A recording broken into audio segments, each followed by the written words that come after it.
Good morning, world. James Ezel here. E3 Network, Emergence, Evolution, Elevation.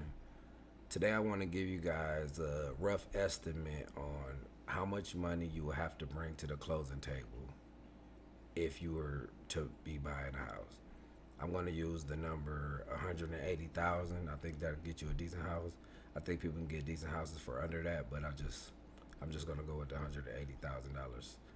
Um, so if you do one of the programs that I discussed with you, FHA, the 3.5% down, remember you don't need 20%. You don't need to bring that. 3.5% is something that you could bring realistically to the table and be in a house. So that would be on a $180,000 house. That would be 6,300 for 3.5 down. Um, Then you have to add the closing costs. So the closing costs will be 2% to 4% of the price, and on that would be 180,000 house. That would be 3,600 to 7,200. And don't forget the programs that give you the assistance towards that. So that would be $10,000 towards the say you pay in the 6,300 and plus the 3,600. It's 9,900. So that's that's covered with the 10,000. Just realistically, just something to think about. Um, Other costs you will have to bring earnest money to when you if you put in an offer and it's accepted. You should have 1% to 2% of the money down. Normally with my clients, I put $1,000. So you should have $1,000 up front to be able to put down for the earnest money once your offer is accepted. I know some people ran into situations where they were borrowing for their 401k.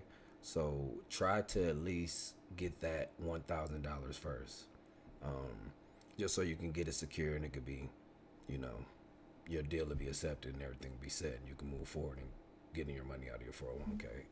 Um, so yeah, realistically, you could go to the closing table with $0 and move into a house and start working towards equity for your house.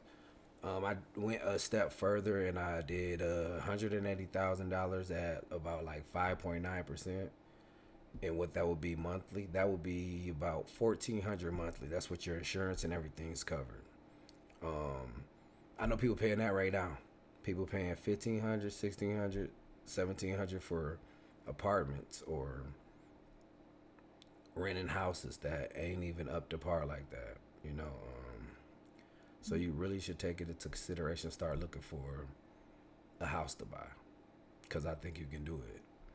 Um, just open your mind a little bit and start asking. At least start asking questions. I also want to tell you what what really matters more than the money.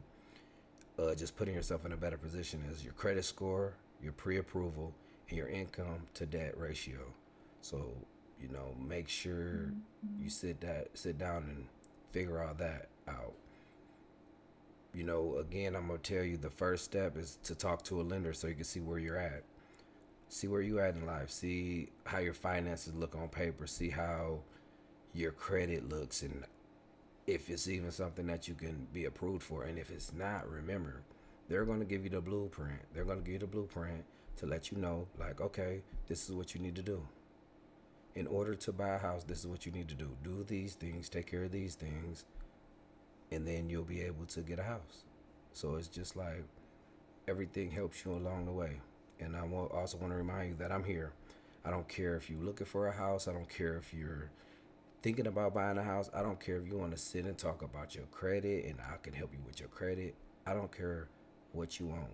Call me, reach out, talk to me. Let's talk. Let's get our minds working. I don't care if we just talking. Let's talk, because everything compounds.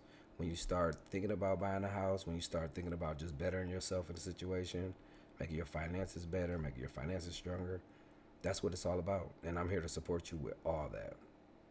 So, again, James Ezel, E3 Network, Emerge, Evolve, Elevate. You have a great day. I want to leave you with something positive again. That's gonna be my thing. Accountability. Um, Being accountable for your actions. I don't care what it was. What this happened, that happened, this happened. Let's start being accountable for our participation in that. Whether it was a bad relationship, whether it was um, something didn't go right. Let's look at ourselves in the mirror before we look at anybody else and pointing any fingers. What we could have did different in a relationship. I didn't have to accept that if I didn't want to, or a job. That job sucked. My boss, blah. Like we didn't have to accept those things. So just accountability and be accountable for yourself and not really worrying about the next person because that's all we can control is ourselves. So y'all have a great day. Be blessed. Thank the Lord for letting me make this video and stay blessed. Later.